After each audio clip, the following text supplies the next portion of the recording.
10번째 시간이 되겠습니다. 먼저 지난주의 이야기 잠깐 복습을 좀 하면 창세기 34장은 어떤 장이라고 말씀드렸습니까? 기억나십니까? 범죄의 장이죠. 온갖 정말 강력 범죄, 그냥 범죄도 아니고 아주 강력 범죄들이 등장하는 굉장히 좀 가슴 아픈 장입니다. 어떤 일이 있었죠? 그 야곱의 딸 디나가 성범죄의 피해자가 되죠. 아주 강력 범죄죠. 그리고 이 오빠들이 그 복수를 한다고 세겜 사람들을 속이고 할례를 받아라. 그럼 우리가 결혼시켜 주겠다. 그래서 그 사기를 치는 거죠. 할례 받으면 결혼시켜 주겠다라고 해놓고 전혀 그렇지가 않습니다.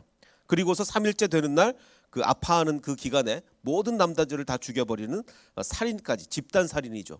살인까지 벌어지고, 그리고 이제 남자들을 다 죽이고서 아이와 그 여자들을 다 납치해 옵니다. 납치까지 일어나고, 그리고 이제 그 뭐 모든 범죄가 다 흉악범이지만 하나님의 이름을 망령되이 일컬은 거 아니겠습니까? 그 할례 받으면 결혼시켜 준다 이렇게 거짓말을 했다는 것은 하나님의 이름을 망령되이 일컬은 거죠. 자, 그래서 이 결론은 이렇습니다.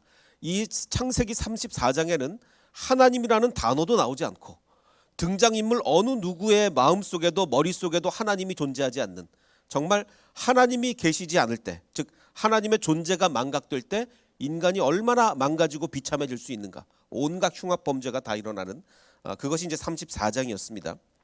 자, 그럼 도대체 이제 35장, 오늘의 본문은 35장은 어떤 장인가를 하기 위해서 지난번에 좀 그 리마인드를 좀 시켜드리겠습니다. 고린도전서 13장은 사랑장, 그렇죠? 사랑은 오래 참고 사랑은 온유하며, 그리고 마태복음 13장은 천국장, 천국은 마치 이러면서 천국장, 그리고 창세기 32장은 얼굴장 기억나십니까? 얼굴 계속 뭐 얼굴 계속 얘기 나오다가 뭐에서 하이라이트가 됩니까?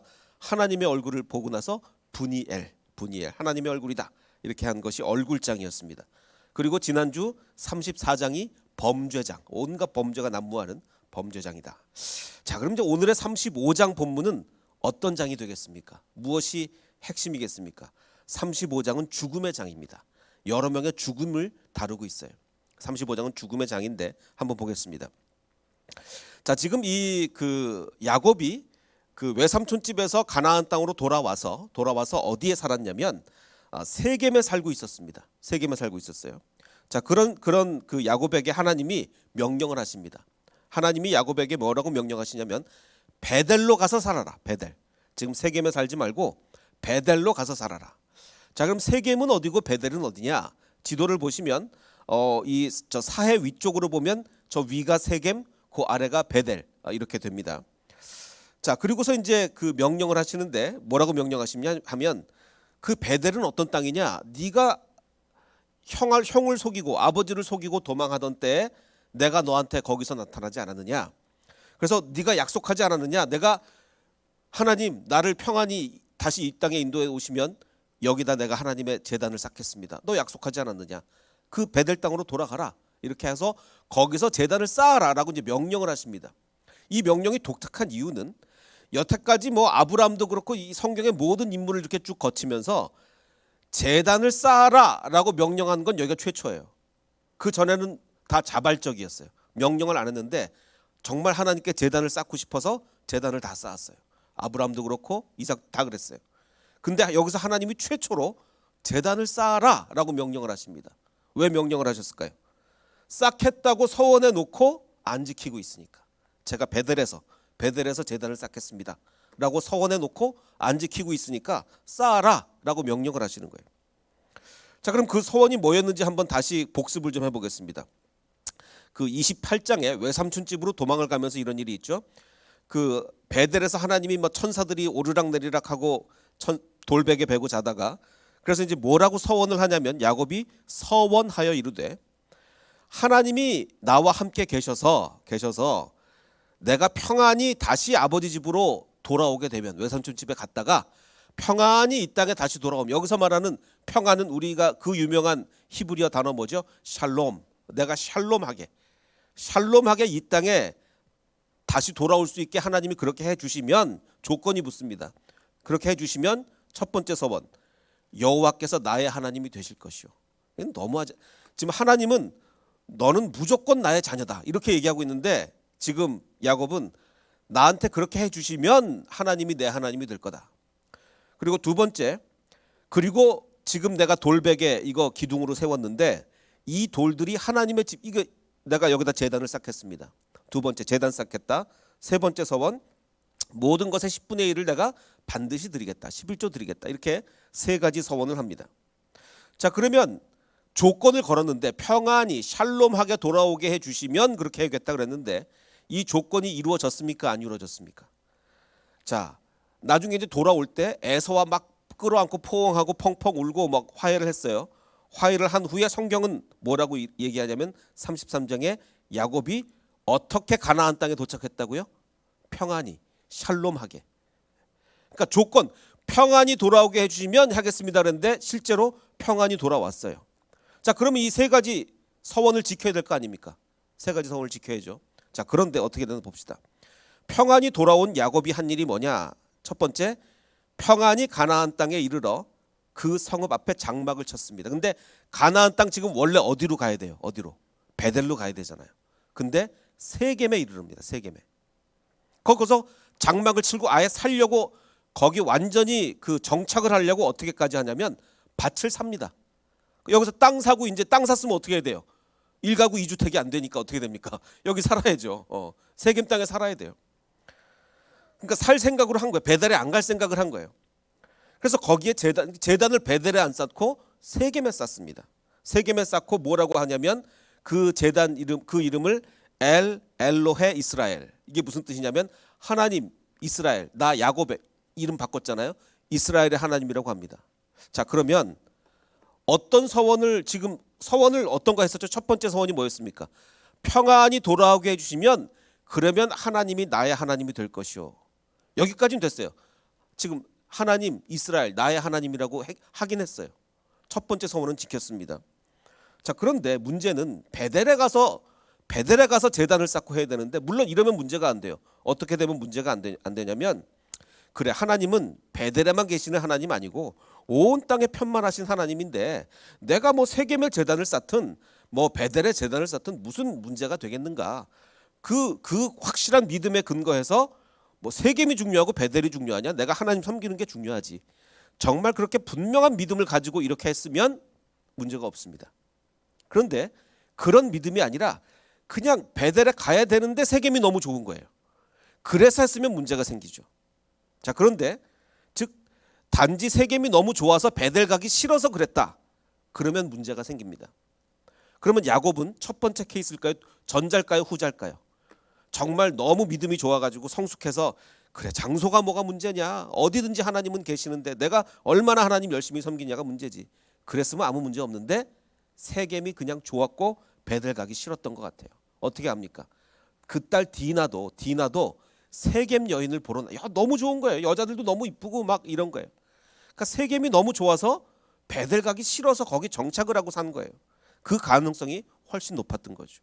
그래서 하나님은 야, 너 베델에서 내 서원을 지키겠다고 해놓고 왜 너 세겜에 계속 있냐 이러시는 거죠. 자, 그래서 이 많은 학자들은 이렇게 해석을 합니다.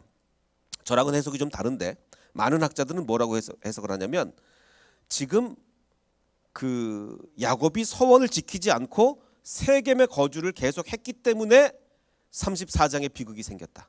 딸이 성범죄를 피해자가 되고 그 엄청난 비극이 세계 서원 뭐 베델에 갔으면 이런 문제 없었을 거 아니에요. 그러니까 베델에 안 가고 세겜에 계속 살았기 때문에 서원을 안 지켰기 때문에 이런 비극이 발생했다라고 많은 학자들이 이렇게 해석을 합니다. 근데 저는 이 해석에 동의하지 않습니다. 왜냐하면 만약에 야곱이 서원을 안 지켜서 이런 불행이 발생하려면 이 불행의 제일 큰 피해자가 누가 돼야 돼요? 야곱이 돼야 될 거 아니에요. 야곱이 서원을 안 지켜서 이런 일이 발생하려면 야곱이 제일 큰 피해자가 돼야 되는데 야곱은 지금 디나가 성폭행을 당해도 별로 관심이 없어. 어차피 사랑하지 않는 아내의 딸이기 때문에 별로 관심이 없어요. 야곱은 피해자가 아니었던 거예요. 그래서 야곱 자신이 가장 큰 피해자였다면 이런 해석이 가능하겠지만 34장의 가장 큰 피해자는 야곱이 아니에요. 오히려 디나였고 세겜의 백성들 괜히 멀쩡하게 그냥 할례 받고 있다가 또 죽음을 당하고 이런 세겜의 백성들이 오히려 가장 큰 피해자가 된 거죠. 자, 그렇기 때문에 지금 이 디나가 당한 이 불행을 야곱이 서원을 안 지켜서 디나가 그런 일을 당했다라고 생각하기에는 어려움이 있다는 얘기죠. 자, 많은 사람들이 이렇게 얘기합니다. 서원 안 지키면 불행당한다. 서원 안 지키면 불행당한다. 이거 우리가 좀 조심해야 됩니다. 왜냐하면 이게 법칙이라면 우리의 예수 신앙은 무속 신앙과 다를 바 없어요. 우리 뭐 점을 저는 보러 가본 적은 없지만 뭐 이런 화면 같은 데서 매스컴 같은 데서 보면 무당들이 어떻게 합니까? 너 산신령하고 한 약속 안 지키면 너 벌 받는다. 맨날 이러잖아요. 하나님이 우리가 서원한 거 안 지킨다고 막 벌 주시는 그런 하나님인가? 아닙니다. 서원을 안 지킨다고 그래서 불행이 오는 게 아니에요. 오히려 뭐냐면 불행은 서원을 지키든 안 지키든 어느 누구에게도 불행이 올 수 있습니다. 욥에게도 불행이 올 수 있고 아무리 믿음이 좋은 사람에게도 하나님의 서원을 충실히 잘 지키는 사람에게도 불행은 올 수 있어요. 그럼 뭐가 다른가? 서원을 안 지키면 불행이 왔을 때 서원을 안 지키는 그 정도 믿음으로 이 불행을 잘 대처해 나갈 수가 있겠습니까? 서원을 안 지키는 믿음으로 나에게 찾아온 불행을 믿음으로 극복해낼 수 있겠냐고요. 그걸 못하는 거예요. 서원을 안 지키면 불행이 왔을 때 하나님이 원하시는 방법으로 그 불행을 해결하지 못합니다. 이게 문제인 거예요. 이게 중요한 거죠. 그래서 다시 한번 정리를 하면 서원을 안 지키면 불행이 오고 서원 잘 지키면 불행 안 오고 이건 무속신앙이고 진짜 신앙은 뭡니까? 우리가 서원을 때로는 지켜도 불행이 올 때가 있어요. 지켜도. 그런데 서원을 지키는 믿음이면 어떻습니까? 그 불행을 믿음으로 잘 이겨낼 수가 있는 거예요. 그런데 서원을 안 지키는 믿음은 불행이 왔을 때 그 불행을 제대로 해결을 못하는 거죠. 마치 야곱처럼. 지금 이거 야곱이 제대로 해결했습니까? 아니요. 정말 해결 못했어요. 그래서 34장의 이 불행은 서원을 안 지켜서 디나가 당했다. 이게 아니고 서원을 안 지키고 있는 이 야곱의 이런 신앙 상태로는 발생한 사건을 올바르게 처리하지 못한다. 이렇게 해석을 해야 되는 거죠. 자, 그래서 이 34장이 마지막에 어떻게 끝나는 줄 아십니까? 34장 사건의 마지막은 제가 지난주에 말씀드렸듯이 야곱은 지금 누구 걱정밖에 안 해요. 디나 걱정 안 합니다. 디나 걱정 안 하고 자기 걱정밖에. 야, 큰일 났다. 니네들이 지금 일을 벌려가지고 내가 화를 당하게 생겼다. 나는 수가 적은데 이 사람들이 나를 치고 나를 죽일 거다. 나 어떡할 거냐. 지금 자기만 생각하고 있는 게 야곱이죠. 그 야곱에 대해서 이 형제들, 이 아들들이 너무나 분개를 해서 야, 아버지 어떻게 사랑하지 않는 아내가 낳은 딸이라고 이렇게 멸시할 수가 있습니다. 너무 분해가지고 형제들이 뭐라고 얘기합니까? 아버지, 그가 우리 누이를 창녀같이 대우함이 옳습니까? 이렇게 막 아들들이 집단 항변을 해요. 자, 이 집단 항변에 대해서 야곱은 그럼 뭐라고 대답을 할까요? 대답이 없습니다. 34장이 여기서 끝나요. 아들들의 집단 항변으로 야곱은 아무 말도 안 하고 그냥 대답도 안 하고 34장이 끝납니다. 이 질문에 대답하지 않고 34장이 끝나는 거죠. 자, 그러면 지금 이 야곱이 이 불행을, 이 비극을 제대로 대처를 했습니까? 아니요. 제대로 대처를 못해. 그 결과 뭡니까? 지금 이 나머지 지금 형제들의 불만이 지금 하늘 끝까지 쌓입니다. 요셉은 라헬이 낳았으니까 괜찮은데 나머지 형제들의 지금 불만이 머리 끝까지 지금 쌓여 나중에 폭발을 합니다. 어떻게 폭발을 하느냐? 35장에 이제 이런 사건이 벌어져요. 35장에 보면 큰 장남 르우벤이 그 아버지의 첫 빌하와 동침을 합니다. 아버지의 첫 이런 폐륜이 어디 있습니까? 여기서 빌하는 누구냐면 야곱이 그렇게 사랑했던 라헬의 몸종이에요. 라헬의 몸종이자 이제 첩이 된 거죠. 자, 그러면 르우벤이 자기 지금 자기 친어머니는 아니고 이제 배다른 어머니인데 과연 이성적 매력에 끌려서 이랬을까요? 나이도 훨씬 많고 할 텐데 아니죠. 일부러 그런 거예요. 일부러 왜 그랬겠습니까? 지금 라헬은 죽었어요. 지금 우리 아버지가 라헬을 그렇게 사랑하고 우리 친어머니 이렇게 멸시했는데 레아를 이렇게 멸시했는데 이제 라헬이 죽고 나면 이제 라헬의 몸종이었던 첩 빌하를 또 이렇게 위해 주는 거 아니야? 그럼 또 우리는 찬밥되고 막 이렇게 되는 거 아니야? 아마 이런 생각을 했을지도 몰라요. 그래서 아버지에 대해서 정면으로 도전을 하는 거예요. 일부러 빌하와 동침을 하는 겁니다. 자, 그러자 그러니까 이 그 디나 사건을 제대로 처리하지 못해서 지금 이 자녀들의 불만이 머리끝까지 쌓였다 폭발을 하는 거예요. 이스라엘이 즉 야곱이 그 소식을 들었습니다. 르우벤이 빌하와 동침을 했다라는 소식을 들었어요. 자, 이거에 대한 야곱의 반응은 어떻겠습니까? 또 다른 형제들의 반응, 이게 만약에 르우벤이 그냥 뭐 성적인 욕망에 못 이겨서 이렇게 됐으면 다른 형제들도 막 들고 일어날 거예요. 야, 너 뭐냐 도대체? 우리 집안에 이게 무슨 일이냐? 이랬을 텐데 다른 형제들이 반응이 없어요. 뭡니까? 아마 같이 모의했을 수도 있어요. 이거 우리 아버지 이래 가지고는 안 되겠다. 이거 도저히 못 살겠다. 우리 이거 일을 버리자. 이랬을 수도 있어요. 자, 어떤 반응이 이렇게 나느냐? 이스라엘이 야곱이 이걸 들었습니다. 그 다음에 성경이 뭐라고 기록을 하냐면 족보가 나와요. 야곱의 아들은 12인데 12명의 이름을 쫙 나옵니다. 이게 뭡니까? 반응이 없었다는 거예요. 반응이 없었다는 거예요. 왜 그렇겠습니까? 르우벤은 아마도 형제들을 대표하여 아버지에 대항하여 지금 도발한 거예요. 그 도발에 지금 야곱은 할 말을 잃은 겁니다. 아들들이 집단으로 도발을 하니까 지금 할 말을 잃은 거예요. 자, 그래서 이제 할 말을 잃었으니까 말이 기록이 안 되겠죠. 이게 이제 어떤 사건까지 이어지게 됩니까? 이제 형제들의 불만이 극에 도달해서 결국은 요셉을 팔아넘기게 되잖아요. 이 불행까지. 이걸로 인해서 야곱이 얼마나 불행을 겪습니까? 요셉이 죽은 줄 알고 야곱이 거의 뭐 얼마나 불행을 겪습니까? 그러니까 서원을 못 지키는 믿음으로 서원을 안 지켜서 불행이 발생한 게 아니라 서원을 안 지키는 믿음으로는 불행을 제대로 대처를 못하는 거예요. 그래서 불행이 불행을 낳고 그 불행이 다른 불행을 낳고 이렇게 되는 겁니다. 자, 그래서 다시 한번 정리를 하면 서원을 지키지 않아서 불행이 발생했다? 아닙니다. 불행은 서원을 지켜도 발생할 수 있습니다. 여기서 중요한 것은 서원을 지키지 않는 신앙으로는 불행을 적절하게 대응할 수 없다. 이게 핵심이죠. 자, 그럼 여기서 이제 우리는 이런 의문이 됩니다. 이게 우리나라에 지금 뭐 옛날 그 여태까지 지난 2000년간 또 뭐 아브라함부터 지금까지 누적된 크리스찬을 제외를 하더라도 지금 살고 있는 기독교인만 뭐 수십억이 될 텐데 하나님은 그 수십억 모든 기독교인의 서원 하나하나 다 기억하고 그거를 안 지키면 또 이게 그 잘 대처를 못하고 하나님이 다 그렇게 수십억 인구를 다 어떻게 그렇게 하시나라는 이제 의문이 당연히 들 수도 있죠. 그냥 우리의 느낌 아니야, 그냥 기분 아니냐 이럴 수도 있습니다. 근데 이게 과학이 발전하면서 정말 이게 하나님의 말씀이 정말 진짜라는 게 느껴지는 게 제가 지난 수요 예배 때도 말씀을 드렸지만 지난주 수요일에 이제 우리 그 홍전도사님이 그 사모님이 출산을 하셔서 병원에 입원을 2박 3일 하셔야 되는데 코로나 때문에 보호자가 같이 입원을 하면 입원이 끝날 때까지 못 나오는 거예요. 입원이 코로나 때문에 왔다 갔다가 안 됩니다. 그래서 우리가 이 햇세드교회 개척한 이래 처음으로 홍전도사님 없이 예배를 드렸어요. 지난 수요일 날.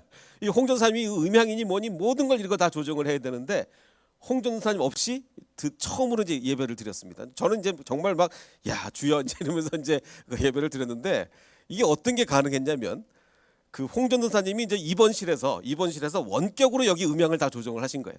그래서 제가 이제 음향을 딱 듣고 있다가 문자로 홍전도사님 저기 그 건반 소리가 너무 큽니다. 그럼 홍전도사님이 병원에서 이렇게 딱 내리면 여기 막 소리가 줄어들고 야 이게 세상이 이렇게 달라졌구나. 이게 병원에서 이 예배실의 음향을 조절하다니 이게 하나고 또 하나는 그 이제 제 아들이 이제 막내 아들이 이제 고등학교 2학년인데 이제 뭐 시험 준비하는 게 하나 있습니다. 그래서 이제 저희 아들들은 뭐 학원도 한 번도 안 다녀봤고 뭐 과외도 한 번도 안 해봐가지고 제가 제 아들한테 야 너 이렇게 뭐 학원도 한 번도 안 다니고 과외도 한 번도 안 했는데 너 이거 시험 볼 수 있겠냐? 그 뭐 돈 조금 내고 인강이라도 내가 하나 등록을 해줄까 그랬더니 이거 공짜로 다 하는 사이트가 있대요. 공짜로. 그러니까 필요 없다는 거예요.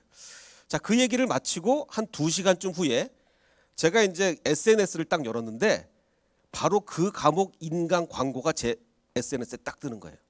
뭡니까? 구글이 제 얘기를 구글이 다 듣고 있습니다.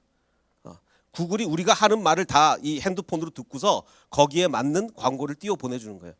와, 무섭더라고요. 무서워. 제가 하는 말을 제 아내는 못 들어도 구글은 듣고 있습니다.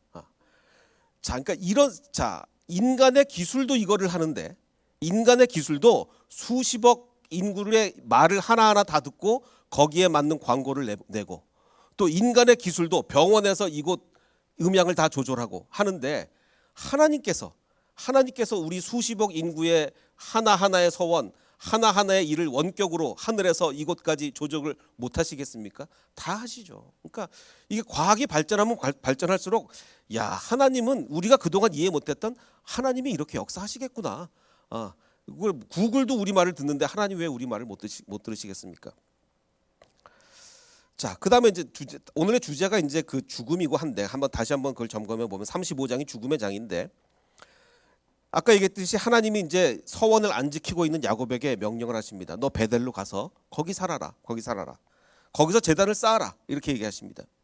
그래서 이제 야곱이 자기 집안의 모든 사람들한테 야곱도 이제 덜컹했던 거예요. 그래, 내가 베델에 가서 제단 쌓아놓고 그 서원해놓고 여태 내가 안 지키고 있었구나. 이제 자기도 덜컹해가지고 집안 모든 사람들한테 이렇게 얘기합니다. 너희 중에 있는 이방 신상들을 다 버려라. 이방 신상이 지금 그 라헬이 자기 아버지 집에서 나오면서 드라빔 훔쳐가지고 나오고 막 이랬잖아요. 그래서 그 우상들이 많이 있었던 거예요. 그걸 다 버려라. 그리고 자신을 정결하게 하고 의복을 바꿔 입어라. 그리고 우리 베델로 가자. 이렇게 얘기를 합니다.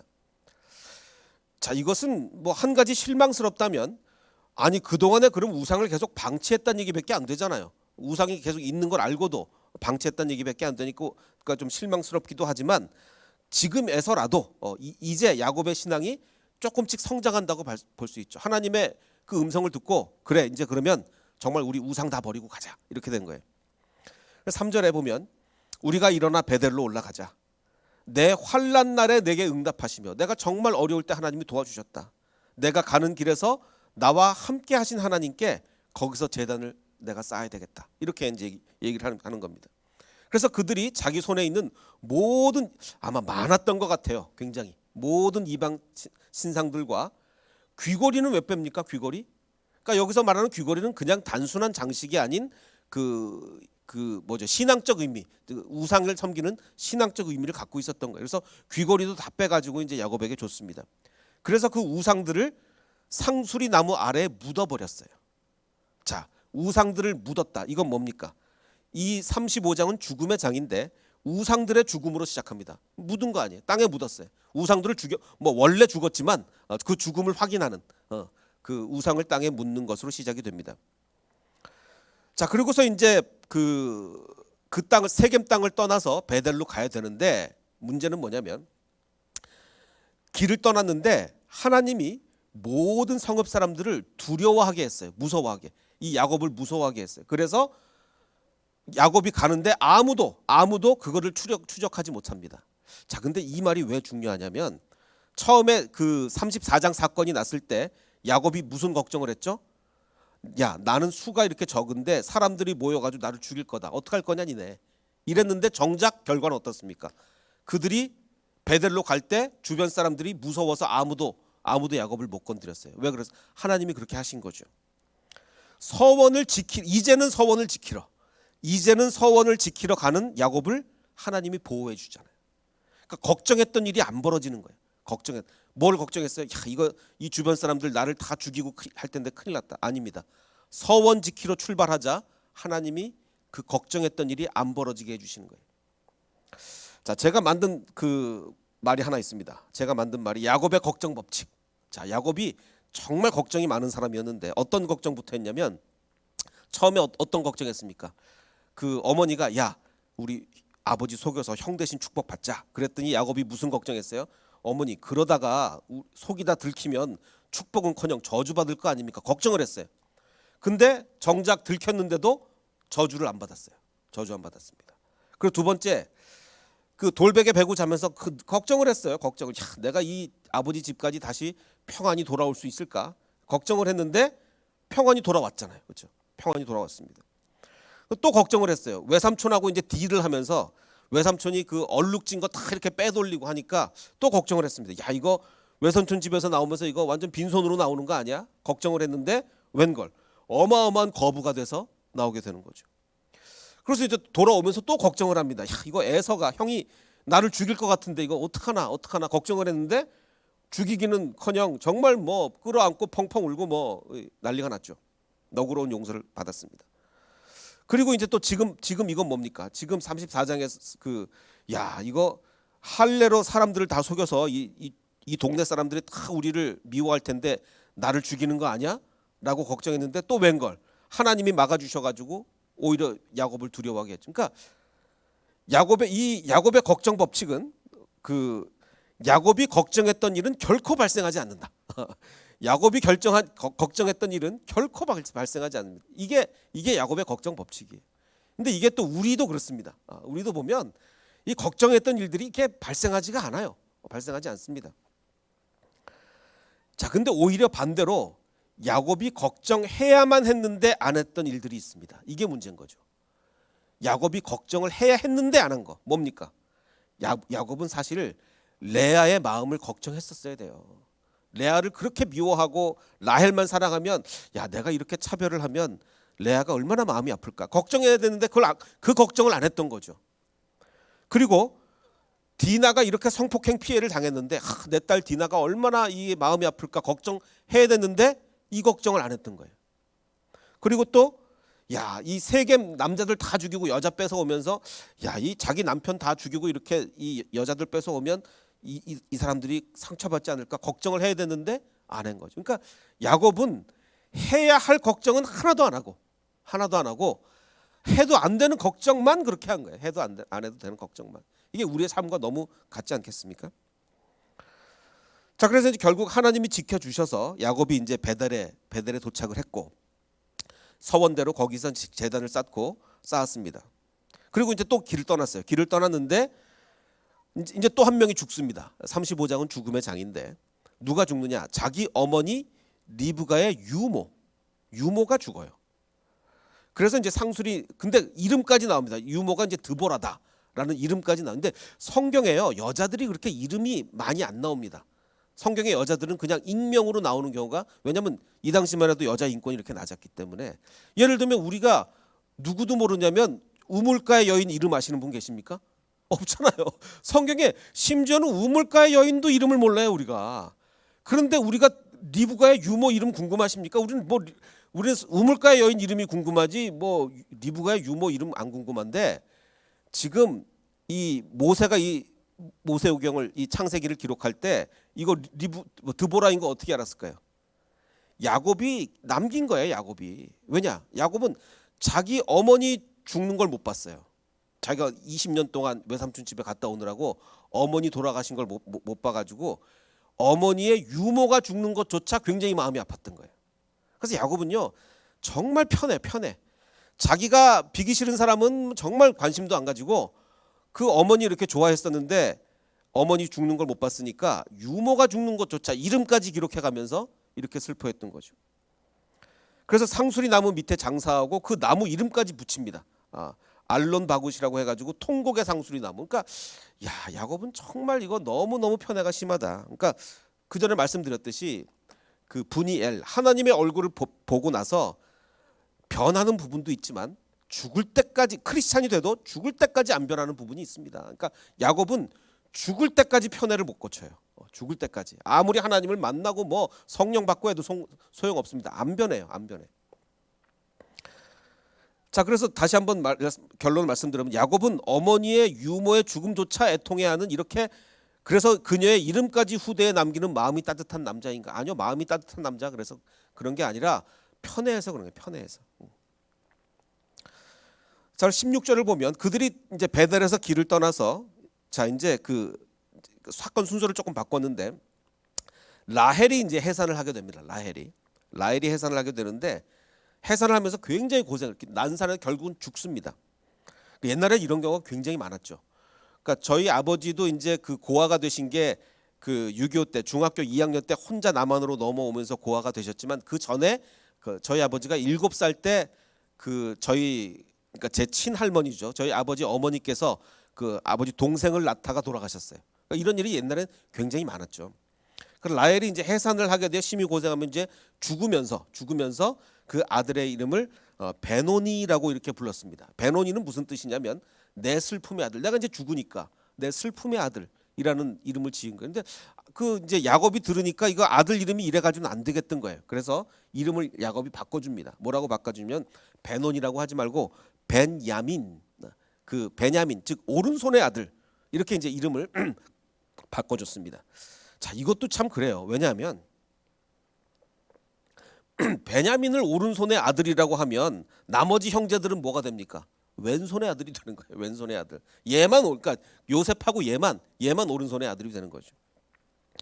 그래서 다른 모든 아들들은 이제 왼손의 아들로 만들어 버렸는데, 자, 여기서 우리가 또 한번 생각해 볼 것은 이제 라헬이 죽으면서 이제 이 아이를 낳다가 죽었는데 라헬이 그 전에 30장에 뭐라고 그랬죠? 자기가 아기 못 낳을 때 이렇게 얘기했어요.